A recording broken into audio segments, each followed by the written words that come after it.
Buenos días, el día de hoy vamos a hablar sobre los algoritmos terapéuticos para las dislipidemias. Somos la Guardia A, conformada por Pérez Serrano Guillermo, Vázquez Alonso Areli y por mí, Guzmán Tobar Montserrat. Como definición vamos a tener que es un conjunto de enfermedades asintomáticas manifestadas por hipercolesterolemia, por hipertrigliceridemia o por concentraciones anormalmente bajas del colesterol HDL. Algunas de ellas son los factores de riesgo cardiovascular más frecuentes. El riesgo que confieren es modificable por el tratamiento y frecuentemente su diagnóstico va a ser tardío. Dentro de los criterios diagnósticos de dislipidemias tenemos valores que van a estar dentro del límite o valores que nos van a dar una hipercolesterolemia o una hipertrigliceridemia bien definida. En la hipercolesterolemia tenemos que valores de 200 a 249 miligramos sobre decilitro van a estar dentro de un rango límite. Entonces así con un valor de más de 250 miligramos sobre decilitro hablamos de que hay una hipercolesterolemia definida. La hipertrigliceridemia vamos a tener valores límite de 150 a 199 miligramos sobre decilitro, hablando que hay una trigliceridemia definida en aquellos pacientes que cursen con concentraciones iguales o por arriba a 200 miligramos sobre decilitro. Y una dislipidemia mixta en aquellos pacientes que cursan con elevaciones tanto del colesterol como de los triglicéridos por arriba de 200 miligramos sobre decilitro o 150 miligramos respectivamente. Para las dislipidemias vamos a tener que haber enfermedades que se van a considerar predisponentes o algunas otras situaciones ajenas que también van a contribuir a que se desarrolle esta dislipidemia, como bien puede ser que el paciente curse con obesidad, con diabetes, hipotiroidismo, hiperuricemia, síndrome de ovario poliquístico, acromegalia, enfermedad renal, embarazo, VIH, anorexia o lupus. Y dentro de los fármacos pues vamos a tener varios, así como son el alcohol, estrógenos, el tamoxifeno, algunos diuréticos o betabloqueantes, la ranitidina, corticoides, en fin, puede haber muchas condiciones, patologías como tal o fármacos que se utilizan para tratar ciertas patologías que nos pueden desarrollar este incremento en los niveles tanto de colesterol como de los triglicéridos. En la etiología de las dislipidemias se van a subdividir en dos grupos, en primarias y en secundarias. En las primarias van a estar la hiperlipidemia familiar, la disbeta-lipoproteinemia, la hipercolesterolemia familiar y la hipertrigliceridemia familiar. En las de etiología secundarias va a estar aquellas enfermedades metabólicas como la diabetes o pacientes que cursen con síndrome de resistencia a la insulina, patologías como el síndrome nefrótico, insuficiencia renal, el embarazo o el consumo o uso de ciertos medicamentos. Vamos a tener que hay varias causas por las cuales el colesterol puede estar elevado y una de ellas es el aumento en la síntesis de LDL por parte del hígado, así también como un aumento del ingreso exógeno de grasas a través de la dieta, a través de lo que ingerimos. Y esto va a llevar a que haya un defecto en la extracción y transporte del colesterol desde los tejidos hacia el hígado por parte del colesterol HDL, lo que a su vez va a llevar a que se acumule en el torrente sanguíneo, en el tejido adiposo y en el tejido muscular. Y esta diapositiva es para representar las características de los pacientes en México. Vamos a observar que la mayoría de la población va a cursar con aumento en sus niveles de colesterol y triglicéridos, observando que los pacientes que van a cursar con un porcentaje mayor a 200 miligramos sobre decilitro de triglicéridos están en un 24.3% de la población. A su vez, los pacientes que cursan con hiperlipidemias mixtas se encuentran dentro de un 35% de la población. y pacientes cuyos rangos de triglicéridos están por arriba de 500 miligramos sobre decilitro, que es realmente un valor alarmante, pues se debe hacer más énfasis en el estudio y la categorización de estos pacientes para darles un tratamiento oportuno, ya que posteriormente pueden desarrollar enfermedades más graves con patologías irreversibles que pueden incluso comprometer su vida, como el caso de pacientes que cursan con pancreatitis. Y bueno, vamos a tener que dentro de las concentraciones de triglicéridos va a haber concentraciones más elevadas que nos van a predisponer más a una probable dislipidemia heterogénica, como en aquellas concentraciones de 300 a 1000 miligramos sobre decilitro, en donde hay que buscar causas primarias, ¿no? Hay que ver si hay algún tipo de estudio de la familia o alguna característica peculiar en el paciente que nos esté dando estos aumentos tan elevados en los niveles o en la concentración de los triglicéridos en sangre, puesto que esto puede tener como causas primarias enfermedades como la hiperlipemia familiar combinada, la disbeta-lipoproteinemia o la deficiencia parcial de la lipasa lipoproteica. Si bien es cierto que la mayoría de incremento en la concentración de triglicéridos o de colesterol tienen que ver con causas secundarias como fármacos, alcohol o incluso la dieta, pues también no hay que dejar de lado que en hipertrigliceridemias muy elevadas se debe de estudiar más a fondo la causa para poder dar un abordaje terapéutico más eficaz y tener un mejor control del paciente. En aquellas trigliceridemias mayores a 1000, como bien lo mencionábamos, hay pacientes que van a cursar con un riesgo mayor de desarrollar una pancreatitis, y esto se ha visto altamente relacionado en aquellas patologías de base en donde efectivamente hubo alguna deficiencia en las vías o en las características de las enzimas, por lo cual se incrementa esta concentración de triglicéridos o de colesterol en sangre, y esto pues favorece estas concentraciones tan. Durante toda la presentación vamos a hablar de riesgo. Es importante tener en cuenta estos valores y esta tablita en mente, porque todos los algoritmos los vamos a basar en el riesgo que va a presentar el paciente. Vamos a ver que un riesgo muy alto va a ser la reducción del LDL mayor al 50% desde el inicio, con una meta de menos de 55 miligramos sobre decilitro. Un riesgo alto va a ser la reducción de LDL de al menos 50%, con una meta de menos de 70 miligramos sobre decilitro. Y un riesgo moderado, un valor de LDL menor de 100 miligramos sobre decilitro, así como un bajo riesgo, LDL menor de 116 miligramos sobre decilitro, con triglicéridos menores a 150 miligramos sobre decilitro. Y bueno, vamos a tener también que va a ser importante clasificar a los pacientes de acuerdo a su riesgo. Vamos a tener tres tipos de riesgo: va a ser el bajo, el moderado y el alto. De acuerdo a las concentraciones de LDL, vamos a clasificarlos en estos diferentes subgrupos, y esto a su vez, acorde a los algoritmos, pues como mencionaba, nos va a permitir dar un tratamiento más específico y más individualizado al paciente. Como vamos a ver a lo largo de todo nuestra presentación, de acuerdo al subgrupo en el que se clasifiquen nuestros pacientes, vamos a hacer uso de la dosis de estatina. En este caso, en los pacientes que pertenezcan al subgrupo A, se les va a indicar una estatina de moderada intensidad acorde a la dosis, que sería la atorvastatina 20 miligramos al día por un periodo de 2 a 4 meses.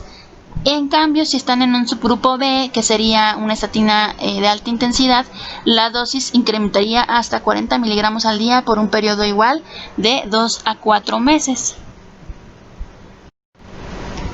Y vamos a comenzar con el algoritmo 1 de tratamiento farmacológico de las dislipidemias. Este es para la estratificación del paciente con dislipidemia de acuerdo con su riesgo cardiovascular y sus actividades a realizar de acuerdo con el grupo estratificado. Vamos a tener que dentro del riesgo bajo va a ser aquellos pacientes que cursen con menos de 1% en sus concentraciones que ya hemos comentado de LDL, el riesgo moderado de 1 a 5% y el riesgo alto de 5 y 10%. Aquí se va a iniciar el tratamiento con estatina, por ejemplo, en el de bajo riesgo, a una moderada intensidad. Si las concentraciones de la LDL están aumentadas, se indicaría una estatina de alta intensidad. Igual forma, en el riesgo moderado se comenzaría con estatina de moderada intensidad o, de acuerdo a las concentraciones de LDL, pues una estatina de alta intensidad. Y de igual forma en el riesgo alto. Es importante que para esto pues se evalúen en todo paciente mayor de 40 años el cálculo de riesgo con base a las tablas SCORE y de categorías de riesgo cardiovascular. Una vez calculado el riesgo del paciente, se clasificará a este dentro de alguno de los grupos de riesgo de acuerdo con los datos. Y ya después de haber determinado qué grupo de riesgo cardiovascular pertenece el paciente, pues se deberá realizar la determinación de la concentración de LDL. Con base a los resultados obtenidos, se enfocará el tratamiento farmacológico. Por eso pues se debe hacer una subclasificación del paciente. Siempre igual pues se va a evaluar el paciente durante los 2 a 4 meses siguientes una vez iniciado el tratamiento.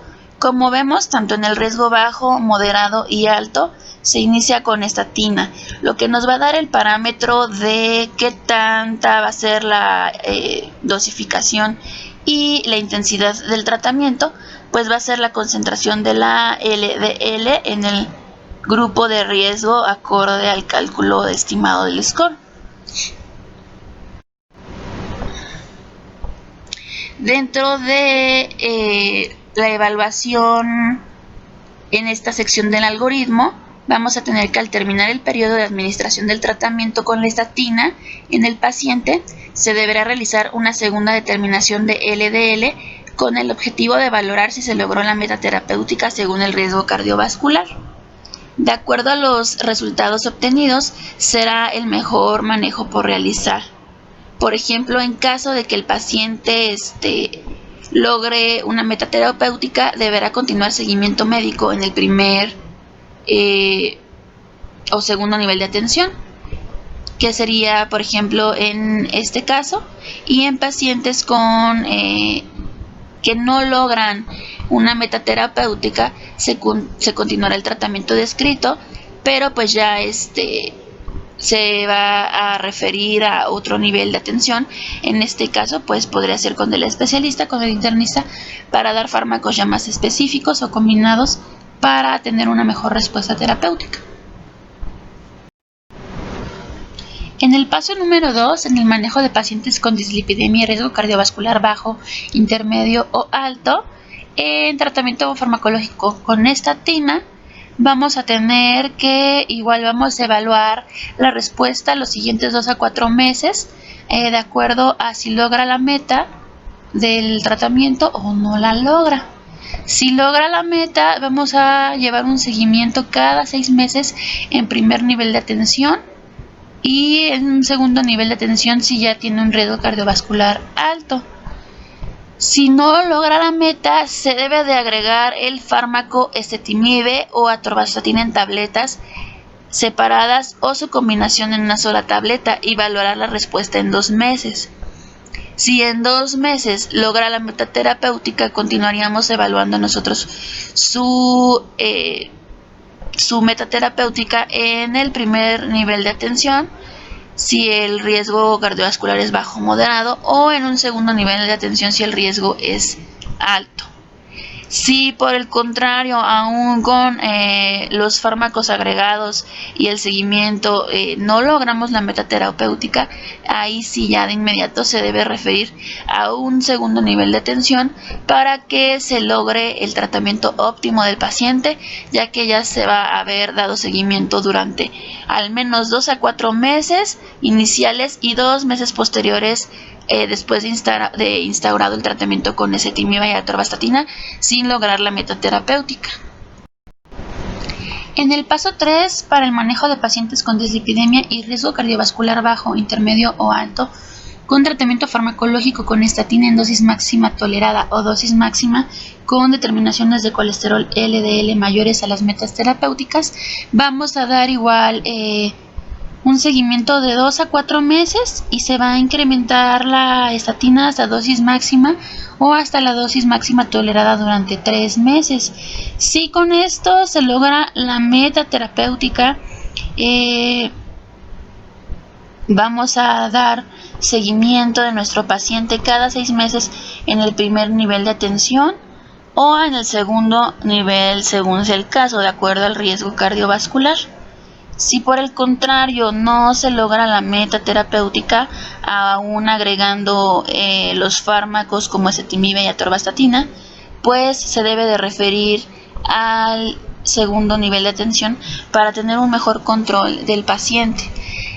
Generalmente se logra buena respuesta al agregar el ezetimibe, que es un fármaco pues ya mucho más específico. Sin embargo, pues es importante la vigilancia del paciente. Al adicionar el tratamiento con estatina, el fármaco ezetimibe en tabletas separadas o su combinación en una sola tableta en dosis de 10 miligramos al día va a ser por un periodo de 2 meses. Y bueno, se debe de checar los efectos adversos y consideraciones especiales de este fármaco, pues para tenerlas en cuenta antes de indicarlas en pacientes con alguna condición muy particular o que no sean candidatos para tomarlo. De acuerdo con los resultados obtenidos en la valoración de riesgo, en el manejo descrito en los pasos 1, 2 y 3, si no se ha conseguido la meta terapéutica, este deberá ser referido al servicio de medicina interna del nivel de atención inmediato superior a fin de realizar una valoración multidisciplinaria para búsqueda y control de causas secundarias, incluyendo la valoración del riesgo cardiovascular muy alto, y así como antecedentes de hipercolesterolemia familiar, que veíamos que va a ser una de las principales patologías que nos va a dar un riesgo muy alto, y pacientes con difícil control o con difícil manejo de este tipo de trastornos en las concentraciones de las LDL. Y bueno, en este paso, de acuerdo a los resultados obtenidos en la valoración del riesgo cardiovascular y antecedentes de hipercolesterolemia familiar, será el manejo a realizar. Bajo la coordinación de medicina interna y previa valoración del equipo multidisciplinario, se añadirá el inhibidor como el evolocumab en un periodo de 3 a 6 meses con una dosis de 140 miligramos subcutánea cada 15 días o 420 cada mes. Y bueno, hemos hablado en estos algoritmos sobre el uso de las estatinas, pero ahora vamos a ahondar en cómo funcionan estos fármacos. Vamos a tener que las estatinas son inhibidores de la enzima hidroxi-3-metilglutarilcoenzima A, o mejor conocida como HMG coenzima A reductasa. Esta enzima cataliza un paso esencial de la vía del mevalonato, que va a llevar a la conversión de esta enzima a mevalonato, siendo este un metabolito clave en la biosíntesis del colesterol. Vamos a tener de forma resumida que las consecuencias de la inhibición de esta enzima se pueden agrupar en dos grupos: en las derivadas de la interacción sobre el metabolismo del colesterol y en los efectos pleiotrópicos aparte de sus efectos sobre el perfil lipídico, efectos protectores cardiovasculares que van a actuar específicamente sobre la pared arterial, siendo estos los efectos que explicarían el beneficio adicional no atribuible a la reducción del colesterol LDL. Bien, ahora vamos a pasar al algoritmo número 2, que va a tratar acerca del tratamiento farmacológico de la dislipidemia en pacientes con riesgo cardiovascular muy alto.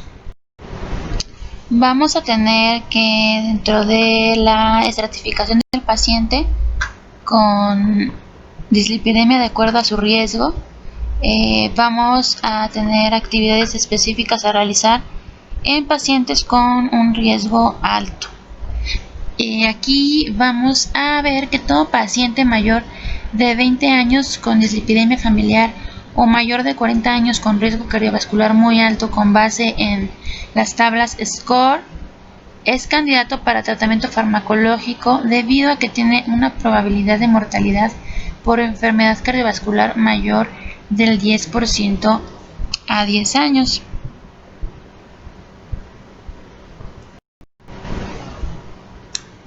Después de determinar que el paciente pertenece a este grupo, se le deberá hacer una determinación de LDL.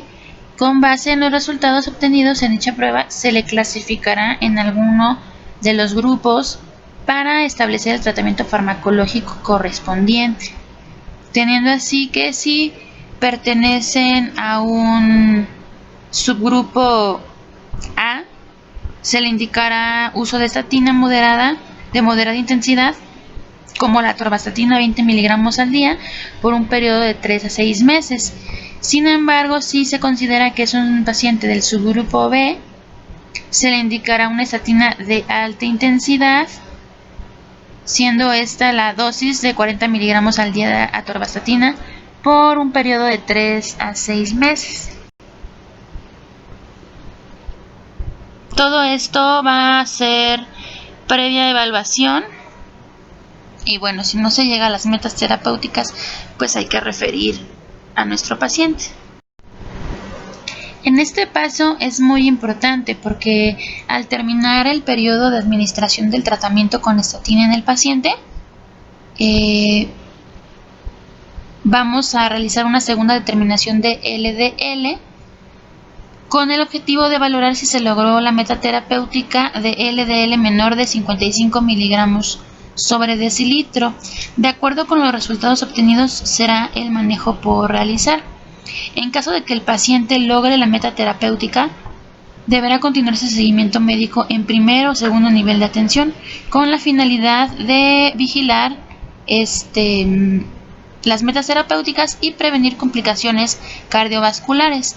En caso de que el paciente no logre la meta terapéutica, se continuará con el tratamiento descrito en el paso 2 de este algoritmo. Este paso también es muy importante porque en caso de que con el manejo descrito en el paso 1 no se haya conseguido la meta terapéutica del paciente, se deberá realizar un incremento de la dosis inicial de estatina a la dosis máxima tolerada, que sería una dosis de 80 miligramos al día por un periodo de 3 a 6 meses. También siempre hay que evaluar los efectos adversos y consideraciones especiales de cada paciente para poder agregar o recomendar algún tratamiento o fármaco en específico. Bueno, este paso es muy importante porque aquí vamos a tener que en caso de que el manejo descrito en los pasos 1 y 2 no se haya conseguido, la meta terapéutica del paciente, pues se deberá agregar al tratamiento con estatina el fármaco ezetimibe en dosis de 10 miligramos al día por un periodo de 2 meses.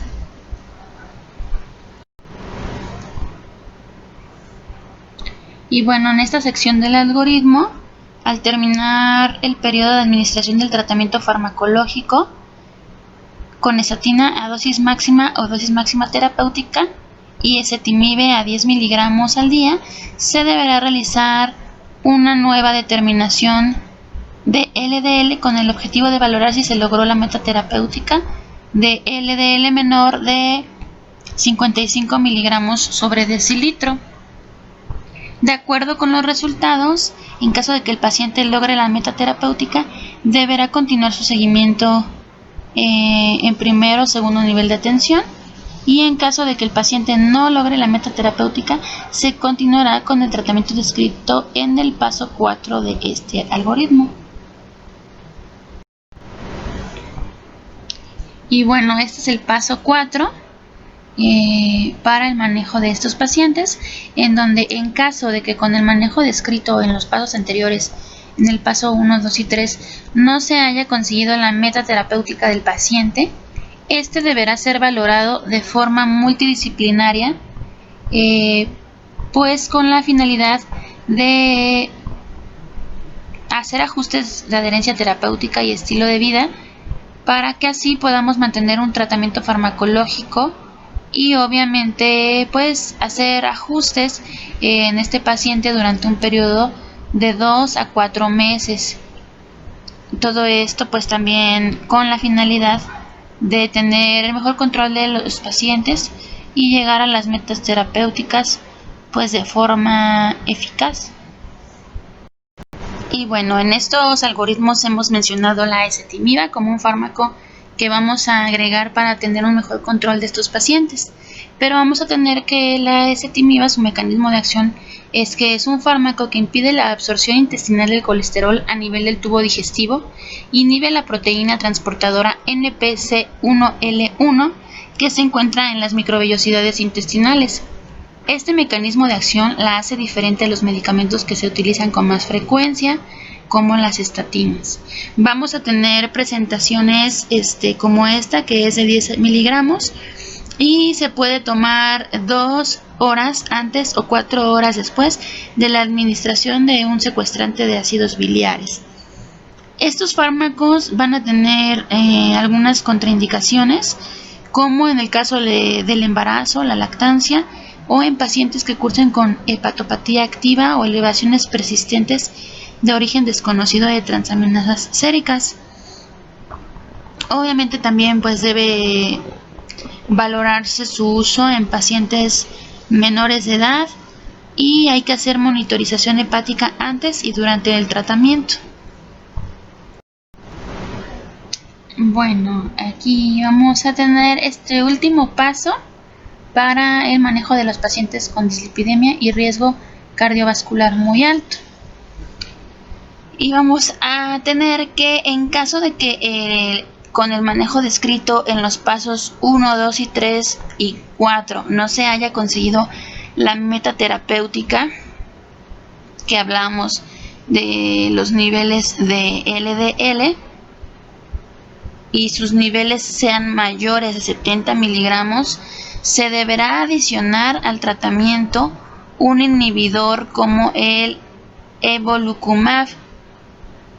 Este se administra 140 miligramos de forma subcutánea cada 15 días o 400 miligramos subcutáneos cada mes, aunado a los ajustes de adherencia terapéutica y estilo de vida por un periodo de 3 a 6 meses.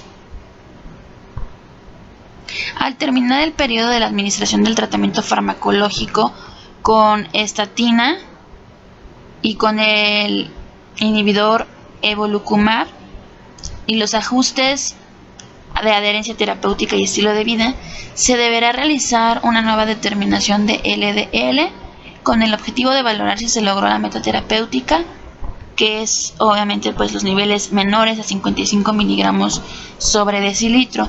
De acuerdo a los resultados obtenidos, pues si el paciente logra esta meta terapéutica, tendrá un seguimiento cada 3 meses en un segundo o tercer nivel de atención, con la finalidad de vigilar las metas y prevenir complicaciones cardiovasculares.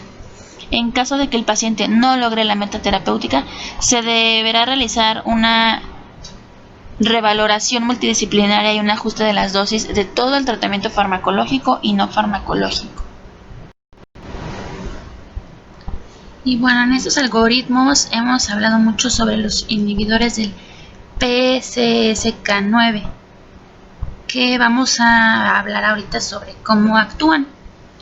El más conocido es el evolocumab, que es un anticuerpo monoclonal que actúa uniéndose a la proteína PCSK9. Pertenece a un nuevo grupo de medicamentos hipolipemiantes llamados inhibidores de la proteína convertasa subtilisina quexina tipo 9. Su utilización ha sido autorizada como complemento de la dieta en pacientes que no alcanzan los niveles óptimos de LDL con dosis máximas de estatinas. Se administra mediante inyección subcutánea cada 2 o 4 semanas en una dosis de 140 miligramos cada 2 semanas o 420 miligramos una vez al mes. Y bueno, esta es la presentación. Y por último, pero no menos importante, vamos a tener el algoritmo número 3 para el tratamiento farmacológico de la hipertrigliceridemia. Paso 1. Estratificación de pacientes con hipertrigliceridemia de acuerdo con su riesgo cardiovascular y actividades a realizar de acuerdo con el grupo. Todo paciente con concentración sérica de triglicéridos mayor de 200 es candidato para tratamiento farmacológico. Para determinar la terapéutica a seguir en estos casos, en primera instancia, se deberá realizar el cálculo de riesgo cardiovascular con base en las tablas SCORE y de categorías de riesgo cardiovascular, al igual que en todos los algoritmos previos. Una vez determinado el riesgo cardiovascular del paciente, se le clasificará en alguno de los grupos y con base en ello se seguirá alguna de las rutas de tratamiento farmacológico. Por ejemplo, si el paciente se encuentra en un subgrupo A que implica un riesgo de mortalidad menor al 5% a 10 años, se va a iniciar con una estatina de moderada intensidad, en este caso atorvastatina, en una dosis de 20 miligramos al día por un periodo de 2 a 4 meses. Por el contrario, si el paciente se encuentra en un subgrupo B, que implicaría pacientes con un riesgo de mortalidad igual o mayor que el 5% a 10 años, con un riesgo cardiovascular alto o muy alto, se le indicaría el uso de estatina de alta intensidad, que esto sería la atorvastatina, pero en una dosis de 40 miligramos al día por un periodo de 2 a 4 meses. Al terminar el periodo de administración del tratamiento con estatina en el paciente, se deberá realizar una segunda determinación de triglicéridos, con el objetivo de valorar si se logró la meta terapéutica de triglicéridos menor de 200 miligramos sobre decilitro. De acuerdo con los resultados obtenidos, será el manejo a realizar. En caso de que el paciente logre la meta terapéutica, deberá continuar su seguimiento médico en el primer nivel de atención en forma anual, con la finalidad de vigilar metas y prevenir complicaciones cardiovasculares. En caso de que el paciente no logre la meta terapéutica, se continuará con el tratamiento descrito en el paso 2 de este algoritmo.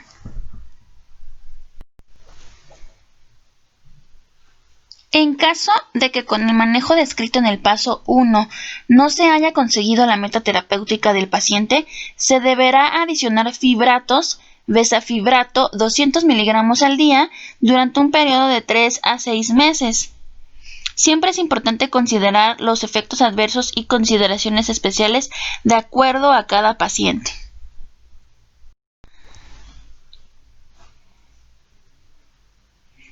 Al terminar el periodo de administración de tratamiento farmacológico con la estatina de moderada o alta intensidad y el fibrato, en este caso el bezafibrato, 200 miligramos al día, se deberá realizar una nueva determinación de triglicéridos con el objetivo de valorar si se logró la meta terapéutica de triglicéridos menor de 200 miligramos sobre decilitro.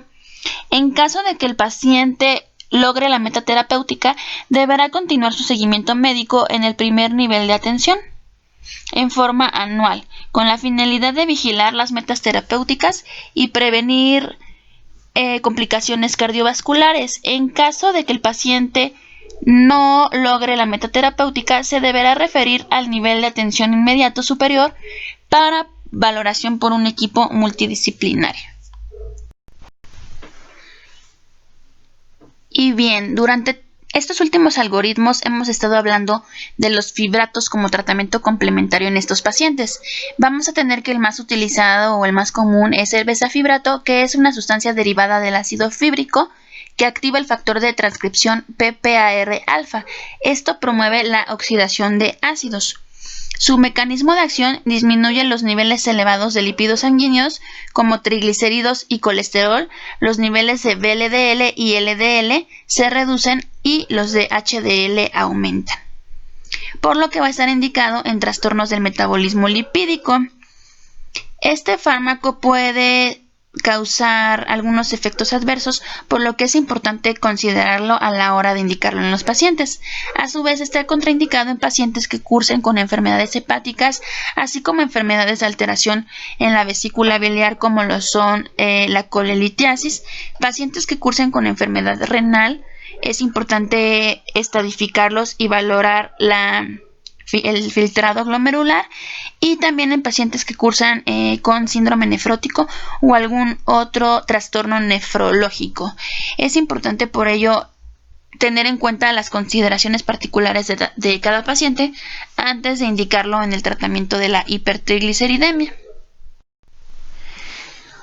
Y bien, por último tenemos aquí la tabla de categoría de riesgo cardiovascular, que yo creo que esta es importante que todos nosotros como médicos de primer nivel de atención la tengamos muy en cuenta, porque esta tabla o esta semaforización nos va a dar características muy particulares de cada paciente respecto al riesgo. Dentro de las principales, pues vamos a ver que un bajo riesgo implicaría un riesgo calculado en 1% a 10 años para un evento cardiovascular fatal, respecto a un riesgo muy alto que implicaría un riesgo calculado mayor o igual al 10% a 10 años para evento cardiovascular fatal. Vamos a ver que las enfermedades crónicas como la diabetes, la hipertensión mal controladas van a implicar que estos pacientes tengan un mayor riesgo.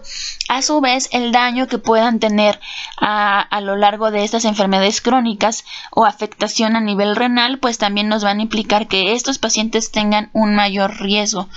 Todo esto es importante de considerar porque esto nos va a dar una clasificación más específica de estos pacientes y a su vez podemos determinar el grado de riesgo para hacer las intervenciones oportunas, tanto farmacológicas como en el estilo de vida del paciente. Les agradecemos su atención, compañeros, pues eso sería todo por parte de la Guardia A, conformada por Guillermo, Areli y una servidora. Les dejamos aquí la bibliografía consultada, esperando que haya sido explicativa esta presentación. Gracias.